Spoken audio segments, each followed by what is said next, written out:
हे जे करुणा शर्मा आणि धनंजय मुंडे यांची जी कोर्टाची जी ही केस आहे ही 2022 पासून चालू आहे।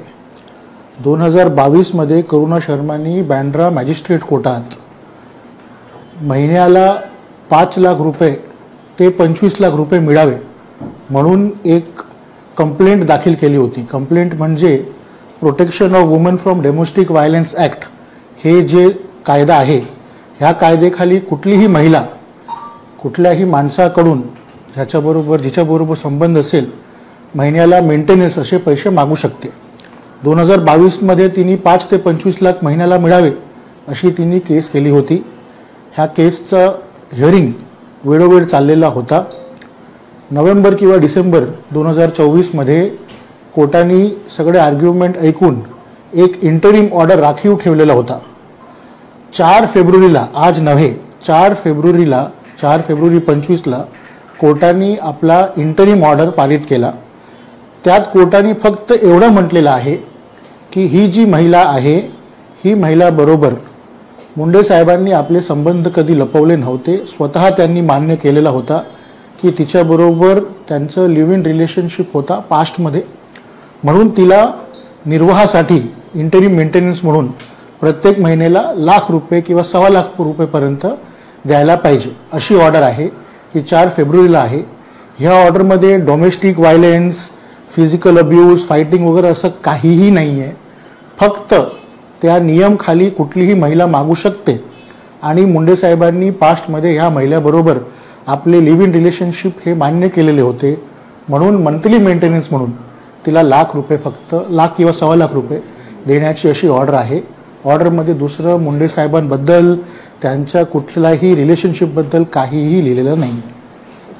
याच्यामध्ये आता जे समोर पाहिलं त्यांच्याकडे दावे केले जात होते की त्यांच्या म्हणजे फक्त पोटगीचा विषय नाही तर इतर गोष्टींच्या बाबतीत ही ऑर्डर काही दिली आहे कोर्टाने? कोर्टाची ऑर्डर माझ्याकडे आहे।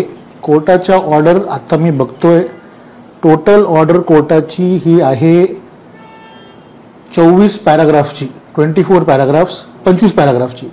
त्याच्यामध्ये पॅराग्राफ नंबर 23 पर्यंत कोर्टाने फक्त दोघं बाजूंची जे काय सबमिशन्स आहेत ते रेकॉर्ड केलेलं आहे आणि पॅराग्राफ 24 आणि 25 मध्ये कोर्टाने एवढंच म्हटलेलं आहे की ही जी लेडी आहे तिचं रिलेशनशिप मुंडे साहेबांबरोबर ॲडमिट झालेलं आहे, म्हणजे मुंडे साहेबांनी स्वतः मान्य केलेलं होतं एका दुसऱ्या प्रकरणात की हो माझ्या तिच्याबरोबर पास्टमध्ये लिव्ह इन रिलेशनशिप होता, म्हणून तिला इंटरिम मेंटेनन्स म्हणून 1,25,000 रुपये महिने देण्यात यावे। त्यापेक्षा त्याशिवाय दुसरं कुठलीही फाइंडिंग नाही, कुठलाही ऑब्झर्वेशन नाही आहे, पोटगीचा वगैरे काही विषय नाही आहे, ती बायको आहे हे पण विषय नाही आहे, तिच्याबरोबर काय फिजिकल अब्यूज झाला हे पण विषय नाही आहे, असं कुठलाही विषय नाही आहे। हे सगळे प्युअरली रूमर्स आहेत। कोर्टाची ऑर्डरची कॉपी मी तुम्हाला देतो, तुम्ही बघून घ्या आणि त्याच्यामध्ये तुम्हाला दिसेल की असं काहीच नाही।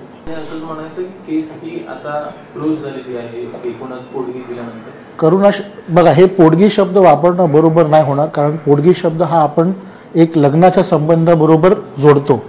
हे मेंटेनन्स आउटसाइड मॅरेज जे काय असतात त्याला फक्त मेंटेनन्स हे शब्द वापरावा।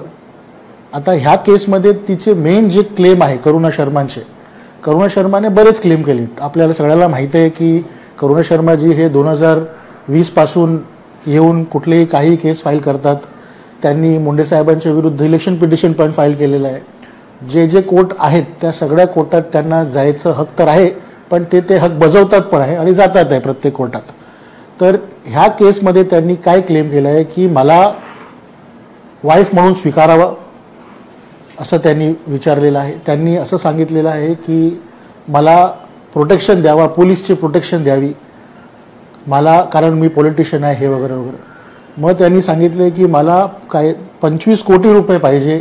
मग त्यांनी म्हटलं मला महिन्या 5 लाख ते 25 लाख रुपये पाहिजे। हे सगळं त्यांनी एका पिटिशनमध्ये फाईल केलेलं आहे। ते पिटिशनमध्ये त्यांनी एक इंटरिम ॲप्लिकेशन फाईल केलं आहे, कारण जे मेन पिटिशन आहे ते डिसाईड व्हायला वेळ लागेल। जोपर्यंत होत नाही तोपर्यंत त्यांनी सांगितले की मला माझ्याकडे पैसे नाही आहेत, मला उदयनिर्वाहासाठी पैसे लागतील, म्हणून मला 5 ते 25 लाख रुपये द्या. आता फक्त त्या ॲप्लिकेशनवर कोर्टाने सांगितलेलं आहे की तिला लाख ते सव्वा लाख रुपये महिन्याचे देण्यात हरकत नसावी आणि ते मुंडे साहेबांनी तिला द्यावे. आता ही ऑर्डर जे काय न्यायिक प्रक्रिया असते, रिव्हिजन, हायकोर्ट, सुप्रीम कोर्ट, ते सगळं चालू राहील. पण ऑर्डर एवढंच आहे, दुसरं काही नाही आहे. आणि मेन पिटिशन जे आहे ते पेंडिंग आहे, त्याला वेळ लागेल. टोटल 2 लाख, सव्वा लाख रुपये आणि 75,000 रुपये असं कोर्टाने सांगितलेलं आहे. माझं एवढंच रिक्वेस्ट आहे की कुठलाही कोर्टाची ऑर्डर आलेली आहे, तुमच्याकडे ती ऑर्डर आता पोचलेली आहे. ऑर्डर बघून पॅराग्राफ नंबर 24 आणि 25 हे वाचून रिपोर्ट करा. काही चुकीचं रिपोर्ट कोर्टाच्या ऑर्डरबद्दल व्हायला नको. कुठलाही त्याच्यामध्ये ॲलिगेशन मुंडे साहेबांबद्दल नाही आहे. मुंडे साहेबांनी हिंसा केलेली असत तर कुठे कंप्लेंट पण नाही आहे. एवढंच आहे की आजूबाजूला एवढं न्यूज चालतंय म्हणून हे पण त्याच्यामध्ये फक्त चुकीने ॲड करू नये, तेवढीच विनंती. आम्ही करुणा धनंजय मुंडे यांच्या मार्फत धनंजय मुंडे यांच्या विरुद्ध DV ऍक्ट खाली बांद्रा न्यायालयात ऍप्लिकेशन फाईल केलं आणि त्याच्यामध्ये माननीय न्यायालयाने जी काही ऑर्डर केलेली आहे 4/2/2025 ला, त्या आमच्या मागणीप्रमाणे आम्ही प्रत्येकी 5 लाख रुपयाची खर्च आम्हाला द्यावा अशी मागणी या आमच्या इंटरिम ऍप्लिकेशन मध्ये केली होती. परंतु माननीय न्यायालयाने अर्जदार क्रमांक 1 करुणा धनंजय मुंडे यांना 1,25,000 रुपये आणि शिवानी धनंजय मुंडे यांना 75,000 रुपये पर मंथ अशा या ऍप्लिकेशन मध्ये मंजूर केलेले आहेत. तर त्या अनुषंगाने जर बघितलं तर जे काही माननीय न्यायालयाने आदेश केलेला आहे आमच्या हक्कामध्ये, तो त्या प्रमाणामध्ये आम्हाला काही समाधानकारक नाहीये. म्हणजे आम्हाला जे काही अपेक्षित होतं की हे जी यांची हाय प्रोफाईल आहेत आणि त्याप्रमाणे जे काही मिनिस्टर आहेत त्यांच्याप्रमाणे आम्हाला उच्च दर्जाचे राहणीमान किंवा खर्च त्या गोष्टीची आम्ही त्यामध्ये मागणी केलेली होती. त्यामध्ये क्लिअर कट कोर्टाने ऑर्डर मध्ये लिहिलेलं आहे की काही जे काही आहे हे प्रोफाईल आहे आणि ते लक्झरी लाईफ मध्ये जगत आहेत. त्याप्रमाणे या अर्जदारांना देखील त्या प्रमाणची इंटरिम ऍप्लिकेशन मध्ये खर्च म्हणून अलाव करणं गरजेचं होतं.